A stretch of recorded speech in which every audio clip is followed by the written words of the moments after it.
I'm Jane Tillett with the Fox Island Emergency Prep Organization. I'm the Island Blocks Coordinator, and today we're talking about how to prep a 30-day food supply for you and your family. There is no food supply on the island, which is one of the concerns we have, so how do you lay in a food supply? In the previous part of the video, we talked about a deep pantry. We're talking about how to just buy that food supply, and it's a great option.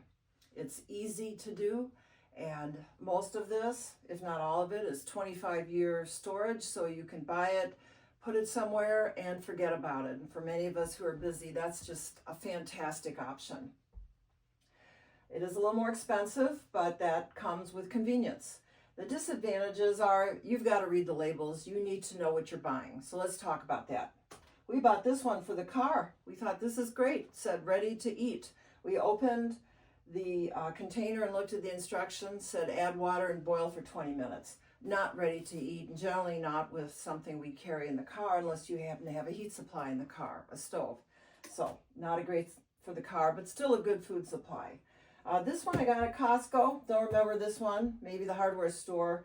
I thought 124 servings. That'll feed a lot of people. And then you have to read the label. A lot of it is orange juice or orange drinks or apple cinnamon pudding or oatmeal, things that are maybe higher in sugar and carbs, but lower in fats and proteins. And fats and proteins in a survival situation, maybe where you're cold and wet and tired, fats and proteins are going to carry you through more than simple carbs. But they're great. They add a lot of variety to my food supply, so I'm keeping them. Plus, I like the buckets. This one from Ready Hour is probably what I would call a little higher quality food supply. If you look at the front, it's entrees and it says guaranteed 2,000 calories per day. There's a lot more protein and fat in these menus, in these foods. So this is the one that I would prefer to have.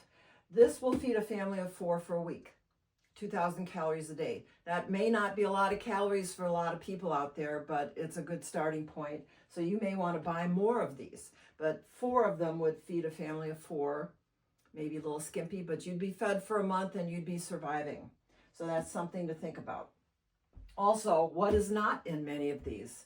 Not a lot of, many of them don't seem to carry any coffee.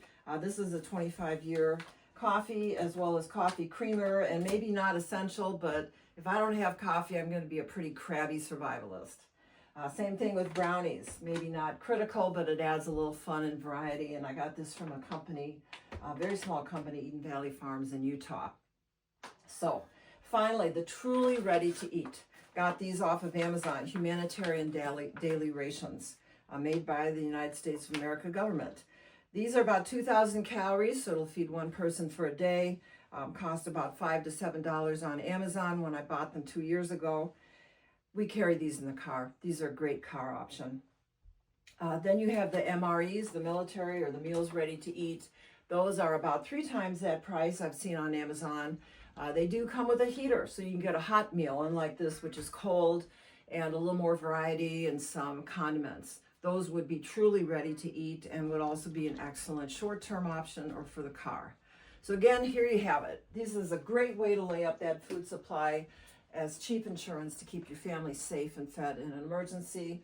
Could be a little more expensive than you want to spend, but it's going to last 25 years. Disadvantages are you've got to read the labels and you need to know what you're buying to make sure you get enough food and protein and calories. So that's it. Thanks for listening. The next part of the video, we'll be talking about how to make your own 25-year food supply. Stay tuned.